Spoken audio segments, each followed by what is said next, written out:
कहानी की शुरुआत में हमें यूसी नाम के लड़के को दिखाया जाता है। यूसी को ट्रैवल करना बहुत ज्यादा पसंद है। उसका एक शौक है और वो ये है कि वो अमेज़न के जंगल में जाए और जिंदगी के असली एडवेंचर करे। अमेज़न के जंगल जाने से पहले वो वहाँ के एक करीब के इलाके में पहुँचता है जिस एरिया में बहुत सारे टूरिस्ट कैंपिंग करने के लिए आए हुए थे। यहीं पर यूसी का मार्क नाम का एक लड़के से मुलाकात होता है। उसे भी यूसी की तरह ही ट्रैवलिंग करने का बहुत ज्यादा शौक था और इसी शौक के बातों में इन दोनों में एक बहुत अच्छी दोस्ती भी हो जाती है। मार्क यूसी को अपने एक और दोस्त जिसका नाम केविन था उससे मिलवाता है जो को एक फोटोग्राफर है और इसी लिस्ट में जंगलों में उसका आना जाना हमेशा की तरह लगा रहता है। एक जैसे शौक और काम होने की वजह से ये तीनों में एक अच्छी दोस्ती बॉन्डिंग क्रिएट हो जाती है और इनका बहुत ही अच्छा ग्रुप भी बन जाता है। ये लोग कई दिनों तक यहाँ पर कैंपिंग करते हैं और बहुत एंजॉय करते हैं। एक दिन यूसी जब अकेले ही उस टाउन में घूम रहा था तो उसे एक अनजान आदमी मिला। हैरानी की बात यह है कि वो यूसी की नाम जानता था। उसने यूसी से कहा कि क्या तुम्हें अमेज़न के जंगलों में जाना पसंद है, क्योंकि मैं जानता हूँ तुम वहाँ पर जाने के लिए बेताब हो और इस पर मैं तुम्हारी मदद कर सकता हूँ। कार्ल ने यूसी को एक शॉकिंग वाली बात यह भी बताई कि जंगलों के बीचों बीच एक इंडियन कबीला भी रहता है जो कि इस समय तुम मान लो कि वे सभी जंगली लोग हैं और उन लोगों के बारे में कोई भी नहीं जानता। इस बात को सुनकर यूसी और भी ज्यादा एक्साइटेड हो चुका था क्योंकि उसे जंगली लोगों से मिलने का बहुत ही ज्यादा शौक था। ये कार्ल नाम का आदमी यूसी से कहता है कि अगर तुम उनसे मिलना चाहते हो या वहाँ उस जगह पर जाने के लिए तैयार हो तो मैं तुम्हारी मदद कर सकता हूँ। यूसी जिसे एडवेंचर का काफी दिनों से शौक था बिना यह सोचे समझे कि कार्ल उसके साथ इतनी मेहरबानी क्यों कर रहा है। वो तो एक अनजान आदमी है और यूसी को आखिर कैसे जानता है। यह सब कुछ सोचे बगैर ही उसने कार्ल के साथ जाने का फैसला कर लिया और इससे बड़ी बात तो यह था कि वो अपने दोस्तों को अपने साथ चलने के लिए मना भी लिया। अगले दिन ये तीनों जाकर दोबारा से कार्ल से मिलते हैं। कार्ल इस बार उनके पास जंगल का मैप भी लेकर आया हुआ था और जंगल का मैप दिखाते हुए वो बताता है कि उन्हें हाइकिंग करते हुए 3 से 4 दिन लग जाएंगे उस जगह पर जाने में जहां वे सभी जंगली लोग रहते हैं। और उससे पहले का सफर ये लोग एक प्लेन के जरिए करने वाले थे। अपने साथ सभी जरूरी सामान लेके ये लोग अपनी जर्नी पर निकल पड़ते हैं। सुबह का वक्त दिखाया जाता है जब ये सभी प्लेन के जरिए ये लोग जंगल के करीब पहुंच गए। पूरा दिन इन्होंने जंगल में पैदल ही सफर किया और फिर रात होने पर कैंप लगाकर सो गए। आधी रात जब गुजरी तो इन सब की आंख किसी की जोरदार चिल्लाने की आवाज से खुली। पता चला कि ये तो आवाज मार्क की थी जिसके सर पर किसी कीड़े ने काट रखा था। खैर ये कीड़ा जहरीला तो नहीं था, इसीलिए बिना कोई परेशानी के ये सभी के सभी सुबह होते ही दोबारा से अपना सफर शुरू कर लिया। पूरा दिन ये लोग अपना सफर तो जारी रखते हैं लेकिन जब शाम होती है तो बारिश होना शुरू हो जाती है। बारिश में भीग जाने के बावजूद भी वे सभी अपना सफर शुरू रखा था क्योंकि अगर ये रुक जाते तो शायद बीमार पड़ जाते। चलते चलते फाइनली अब ये लोग एक ऐसी जगह पर पहुंच गए थे जहां पर कुछ लोगों का बसेरा बना हुआ था, यानी यहाँ पर कुछ लोग रहते थे। लेकिन ये तो जंगली लोग नहीं थे बल्कि ये तो इंसान थे। देखने में ये एक गांव की तरह लग रहा था। सभी लोगों ने इनका बहुत अच्छी तरह से स्वागत की, इन्हें खाने पीने का इंतजाम किया और आराम करने की जगह भी दी। और ये सभी लोग आपस में काफी अच्छी तरह से घुल मिल गए क्योंकि ये लोग कार्ल को पहले से ही जानते थे। यूसी और उसके साथी को पता चला कि कार्ल यहाँ पर आता रहता है। खैर अगले दिन ये सभी उस कबीले से बाहर निकल आते हैं और अपना सफर शुरू कर देते हैं। रास्ते में कार्ल ने इनके सामने आज एक बंदर का शिकार कर लिया था। यहाँ से किसी भी चीज का शिकार करना इल्लीगल था। ये लोग थोड़ा डर गए लेकिन कार्ल बंदर को मारकर हंसने लगा और वहाँ से आगे बढ़ गया और ना चाहते हुए भी ये लोग उसके पीछे पीछे चलते रहे और रात होने पर इन्होंने दोबारा से कैंप लगा लिया। अगली सुबह इन दोनों को दोबारा से सफर शुरू करना था। सफर के दौरान इस बार मार्क से चला नहीं जा रहा था। उसके पैर में दर्द होने लग गया था और उसे चलने में काफी परेशानी हो गई। इसीलिए जब कार्ल ने उसके जूते उतार कर देखा तो मार्क के पैर पूरी तरह से जख्मी हो चुके थे और इन्हें ठीक होने में लगभग 4 दिन लगने वाले थे। कार्ल उन्हें बताता है कि हमें 4 दिन तक यहीं कहीं कैंप लगाकर रहना चाहिए। लेकिन यूसी और उसका एक दूसरा साथी वो दोनों बहुत ज्यादा एक्साइटेड थे जंगली लोगों को देखने के लिए। यूसी का दूसरा दोस्त जो कि फोटोग्राफर था उसे अपनी जर्नल में इंसानी एडवेंचर के बारे में लिखना था। वो किसी भी हाल में रुकने को तैयार नहीं था, इसीलिए ये लोग एक नया रास्ते को ढूंढते हैं। यूसी इन्हें बताता है कि हम एक बोट बनाते हैं और पानी के रास्ते से होता हुआ अपना सफर शुरू कर देते हैं।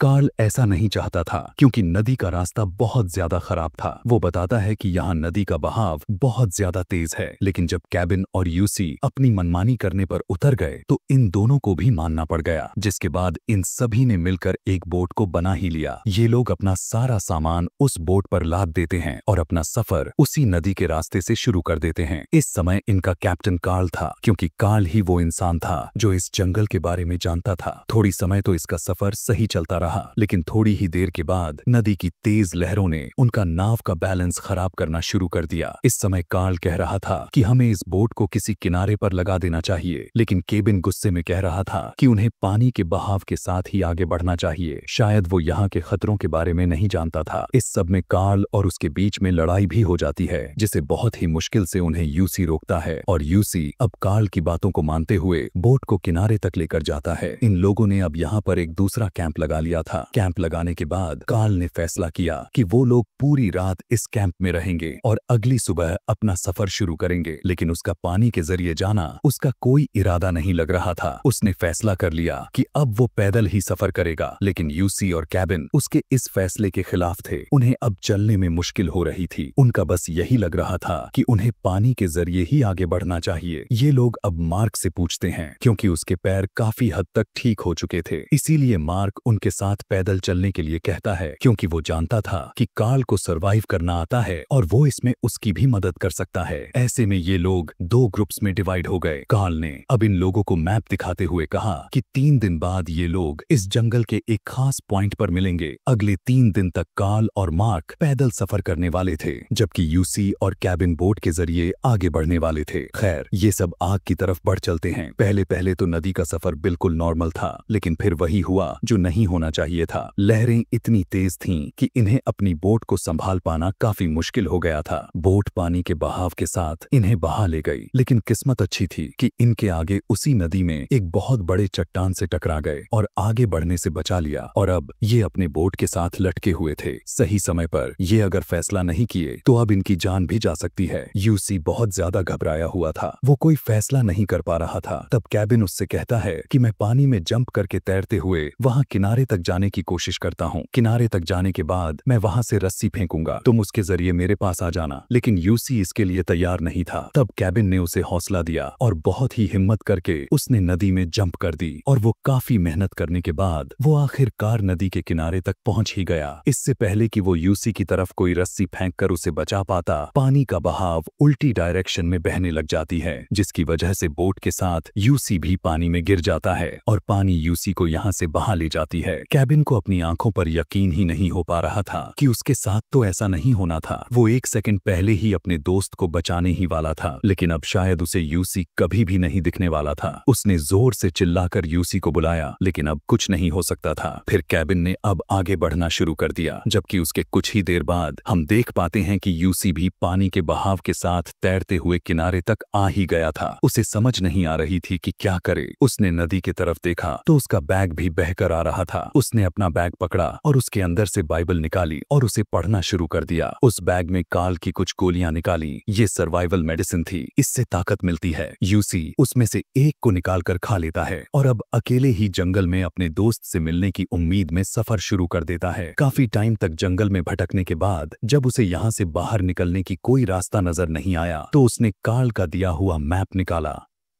मैप में डायरेक्शन देखने के बाद उसने अपना दोबारा से सफर शुरू की। रास्ते में उसे फलों का एक पेड़ भी नजर आया। अब क्योंकि उसने काफी समय से कुछ नहीं खाया हुआ था, इसीलिए वो उस पेड़ पर चढ़कर जब वो उस फल को तोड़ने की कोशिश की तब वहां पर बैठे हुए पहले से सांप ने उसे काट लिया। सांप की इस हमले में शुक्र है कि उसको कुछ नुकसान नहीं पहुंचा पाया। और यहाँ पर हम देखते हैं कि यूसी ने उस पेड़ पर चढ़कर सांप को उतारा और उसे एक पत्थर से कुचलकर मार डाला और जिंदा रहने के लिए उसे ही खा लिया। इसके बाद वो रात में आराम करने के बारे में सोचा। जब वो सो रहा था तब उसे किसी की आवाज सुनाई देती है, जो कि मार्क की आवाज थी। कि तभी यूसी देखता है कि मार्क सच में उसके सामने खड़ा था और जैसे ही वो उसके पास जाने की कोशिश की तभी अचानक से मार्क वहां से गायब हो गया। तब हमें पता चला कि ये तो सब उसका एक भ्रम था। इतने दिन अकेले रहने की वजह से उसका दिमाग खराब होने लगा था। अब जब वो सोने के लिए गया तब उसे महसूस हुआ कि उसके इर्द गिर्द कोई जंगली जानवर है, जो कि सच में था। इसीलिए वो काफी हिम्मत करते हुए अपने लाइटर को जलाते हुए पीछे से गैस का स्प्रे कर दिया और आग के जरिए उस जानवर को अपने पास से भगाकर वो सो गया। सुबह उठने पर उसके सर में दर्द होने लग गया था। उसने जब अपने सर पर अपना हाथ लगाया था तो उसके सर से खून निकल रहा था। उसे अपने सर में कोई चीज हिलती हुई महसूस हो रही थी और अब उसे पता चल गया था कि उसके सर में कोई कीड़ा घुस गया है। एक क्रिपी सी सीन यहाँ पर दिखाया जाता है जहाँ पर उसके सर के अंदर एक कीड़ा है और वो उस कीड़े को पकड़कर अपने खाल से बाहर निकालता है, जिसके बाद वो अपना आगे का सफर शुरू कर देता है। रास्ते में उसे कुछ बर्ड्स के अंडे भी मिले जिसे उसने तोड़कर खा लिया। थोड़ी आगे जाने पर उसे एक ऐसी जगह मिली जहाँ पर पहले कबीले के लोग रहते होंगे, फिर किसी खतरे की वजह से वहां से चले गए। ये कैंप लगाने की अच्छी जगह थी, इसीलिए वो वहां पर कुछ देर बैठकर आराम किया। यहाँ पर उसके पैर में अब काफी जोरदार दर्द होने लग गया था। उसने जब जूते उतारे तो उसने देखा कि उसके पैर कटे पड़े थे। उसके पैर से खून निकल रहा था। पैरों की दर्द की वजह से उसे रात यहीं पर गुजारनी पड़ी थी, लेकिन सुबह वो बहुत ही जुनून से उठा। इस जगह से बाहर निकलने के लिए थोड़ी दूर आगे जाने पर उसे पैरों के निशान दिखाई दिए, जिससे वो बहुत ज्यादा खुश हुआ। उसे लग रहा था कि ये मार्क के पैरों के कुछ निशान हैं। उसके अंदर एक उम्मीद जागी कि अब वो अपने दोस्त के बहुत ही करीब है, लेकिन ऐसा नहीं होने वाला था। सीन कट होने के बाद फाइनली हमें कैबिन को दिखाया जाता है जो बहकर नदी के किनारे पर आ चुका था और उसे यहाँ पर गांव वाले ने देखकर उसे रेस्क्यू कर लिए। जैसे ही कैबिन की तबीयत थोड़ी बेहतर हो गई तो वो फौरन जाकर यहाँ के ऑफिसर से मिलता है और उससे यूसी के लिए मदद मांगता है क्योंकि वो पानी में बह गया था। ऑफिसर भी कैबिन का बात मानते हुए रेस्क्यू करने के लिए यूसी के लिए एक प्लेन जंगल की तरफ भेज देता है। यहाँ पर यूसी को दिखाया जाता है जो कि 14 दिनों तक इसी जंगलों में रहने की वजह से उसकी दिमागी हालत अब खराब होने लग गई थी। अचानक उसे ऊपर से एक प्लेन की आवाज भी सुनाई दिया। उसके अंदर एक उम्मीद की किरण जागी और वो लाल कपड़ा लिए प्लेन को सिग्नल भी दे रहा था, लेकिन उसकी बदकिस्मती की प्लेन वाले ना तो उसे देख पाए और ना ही सुन पाए। यहाँ प्लेन में आकर उन्होंने रिपोर्ट दिया कि जंगल में यूसी कहीं पर भी नहीं मिला। यह सुनने के बाद कैबिन तो थम सा गया और एक बार फिर से उसी ऑफिसर से यूसी को बचाने के लिए कहा। इस समय ऑफिसर को लग रहा था कि यूसी जंगल में कहीं मर चुका होगा, क्योंकि उसे जंगल में गायब हुए तकरीबन 2 हफ्ते गुजर गए थे और यहाँ तो कोई 5 दिन तक जंगल से ना आए तो मान लिया जाता है कि वो मर गया होगा। लेकिन अभी भी कैबिन के दिल में कहीं ना कहीं यह उम्मीद थी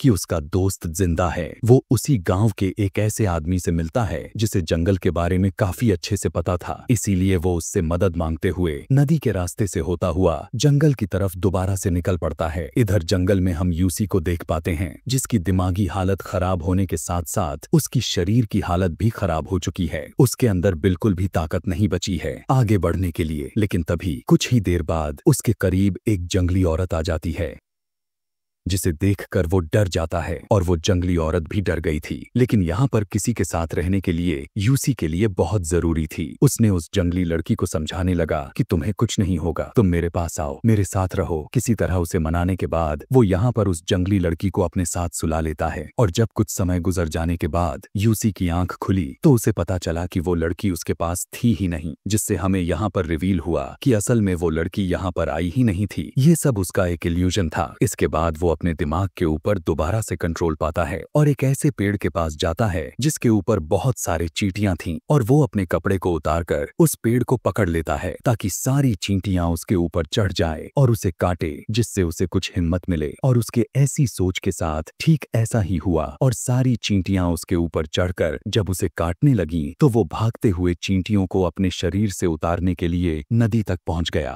फाइनली वो उससे छुटकारा पा गया, जिसके बाद वो यहाँ नदी के किनारे पर एक वाई लिखकर अपने नाम का साइन बनाता है ताकि जब भी कैबिन उसे ढूंढते हुए यहाँ पर पहुंचे तो उसे पता चल जाए कि यूसी यहाँ पर जिंदा है। वो अभी यह सोच ही रहा था कि तभी अचानक से उसके सामने से एक कछुआ गुजरा। उसने फौरन एक पत्थर उठाकर उसे मारने की कोशिश की ताकि वो उसे मारकर खाकर अपने पेट भर सके, लेकिन उसे इस कछुए पर तरस आ गया और उसने कछुए को नहीं मारा। अब यहाँ पर यूसी को पूरी तरह से पता चल गया था कि वो नहीं बच पाएगा, क्योंकि ना तो उसके अंदर अब जान जान बची थी कि वो यहाँ से आगे बढ़कर सरवाइव कर सके, और ना ही अभी तक कोई उसे लेने के लिए आया था। वो समझ गया था कि अब वो मर जाएगा, इसीलिए वो बड़ी दुखद भरी नींद के साथ सो गया। जब सुबह हुआ तब हमने एक अच्छी चीज देखी कि कैबिन सच में यूसी को ढूंढते हुए नदी के उसी किनारे तक आ गया था जहाँ पर यूसी की वाई वाला साइन को भी देख लिया। वो समझ गया था कि यूसी यहीं कहीं करीब है, लेकिन बहुत ढूंढने पर भी यूसी उसे कहीं पर भी नहीं मिला। तब कैबिन को अपनी हार मानते हुए यहाँ से जाना पड़ा। कैबिन को लगने लगा था कि अब यूसी यहाँ पर जिंदा नहीं है। जैसे ही उस बोट की जनरेटर को स्टार्ट किया तब उसकी आवाज ने यूसी को जगा डाला। यहाँ पर यूसी जोर जोर से आवाज लगाकर कैबिन को बुला रहा था, लेकिन उसकी आवाजें इतनी दूर कैबिन तक नहीं पहुंच पा रही थी, क्योंकि यहाँ पर लहरों का शोर काफी था और बोट का अपना भी शोर था, जिससे यूसी की आखिरी उम्मीद भी चली गई थी। उसका दोस्त उसे इतने करीब बचाने के लिए तो आया, लेकिन शायद किस्मत में उसका साथ नहीं दे रही थी। अभी वो यही सोच रहा था कि तभी कैबिन ने अचानक से पीछे मुड़कर देखा।